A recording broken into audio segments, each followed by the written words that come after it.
an incorrigible delinquent at times. Behave yourself, man!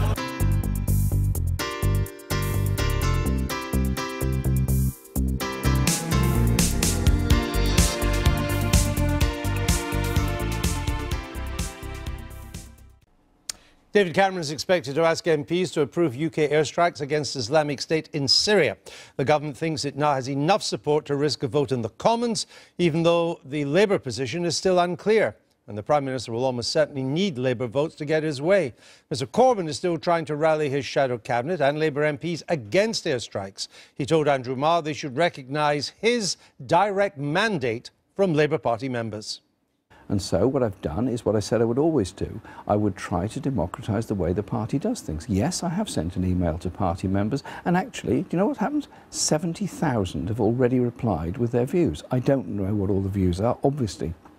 I haven't read them all, but we'll be analysing those. Surely we must recognise that in a democracy, the Labour Party has a very large membership, nearly 400,000 members. They have a right to express their point of view, and MPs have to listen to it, have to try and understand what's going on in the minds of ordinary party members.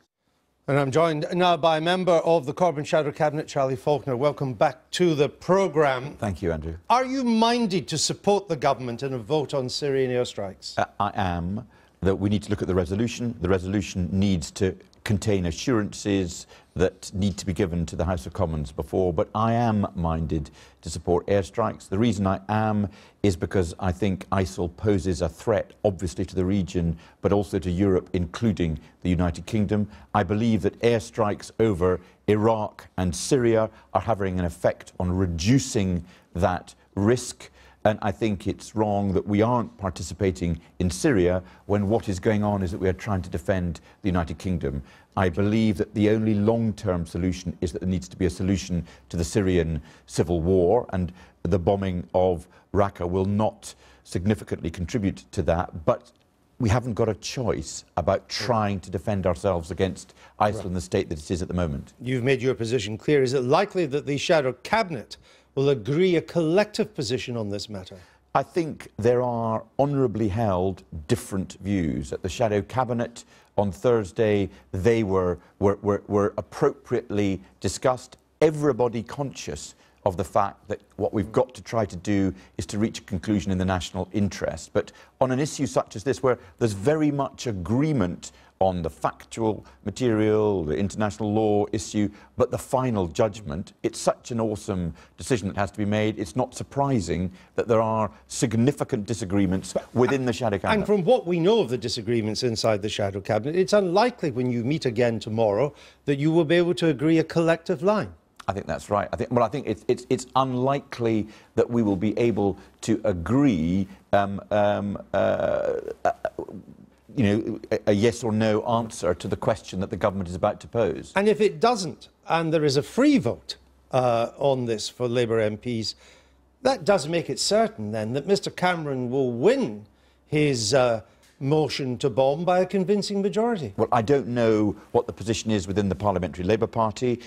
This weekend, everybody is, I think, weighing up the merits of the argument, because I think the right thing to do is for members of the Parliamentary Labour Party and members of the Shadow Cabinet to consider all the arguments and reach a conclusion as to what they think is in the national interest. But if there is a free vote, then it's clear that enough Labour MPs will either abstain or side with the government to give Mr Cameron a majority, even if there are some Tory defections. Well, obviously, if the position were that it was whipped against by the Labour Party, that would very significantly reduce the chances from if it was a free vote. I don't know what the final figures would be, right, but your figures sound sort of right.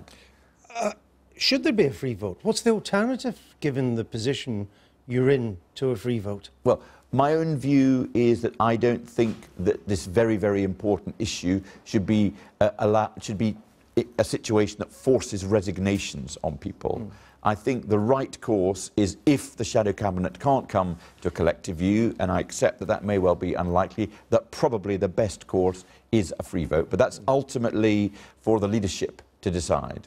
I mean, the problem is that for an opposition that aspires to government, you're not a debating society, you are the opposition, the alternative government, What are voters to think if you cannot agree a collective position on something as important as war? Well, I think what the public will be seeing is a legitimate debate. I think the public is like the Parliamentary Labour Party and like the Shadow Cabinet of different views as to what course, it's a very you difficult need to come to a collective view in the end. You want to govern this country. We need to know what your view is. Well, the differences between us on the issue are such that I don't think it will be possible. But again, I don't think that that is either surprising. I think that that reflects the debate that is going on in the country. And the debate that's going on in the country is the debate that is going on within the Labour Party.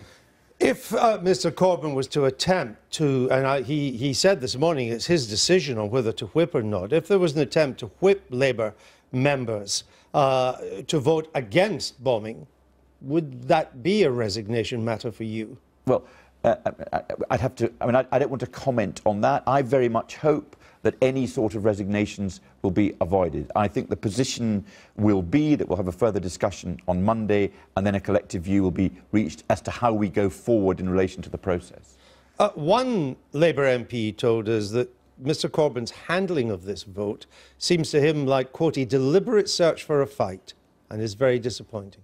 I don't agree with that. I think the key thing about what's happening now is not the who sent a letter when. The key thing which the public want us to debate is the question itself, namely, should we support airstrikes or not? And I think the important thing about this week will not be, who said what to whom, but will be where you stood on the issue. And I think it's one of those issues where the judgment about what was the right and what was the wrong answer won't come on the basis of, as it were, the politics of these few days. It's going to come on what happens going forward. What was the right decision? And I think that is what the consequences of exactly that right. Well, let me ask you this, because we haven't got much time this morning. Because you're a lawyer and you're an expert on the Labour Party, if Labour MPs sought to unseat Mr Corbyn, and there is some wild talk around of that, would he automatically be on the ballot paper of a new leadership election? I haven't addressed that issue. This is not the moment to start talking for even a second about any sort of leadership challenge. Jeremy Corbyn is our leader. He was elected 2 months ago with a huge mandate. That is the position in the Labour Party, and that's the way we have to address the issue. But it can hardly be a stable position to have a Labour leader on such a key issue as bombing in Syria at odds with a huge chunk of his shadow cabinet. That position is unsustainable over the period. Well, I think it was absolutely clear when Jeremy was elected the leader of the Labour Party that there were significant disagreements between Jeremy and others on policy. But what is happening is that the Labour Party is holding together. So far. Well, Charlie Faulkner, thank you.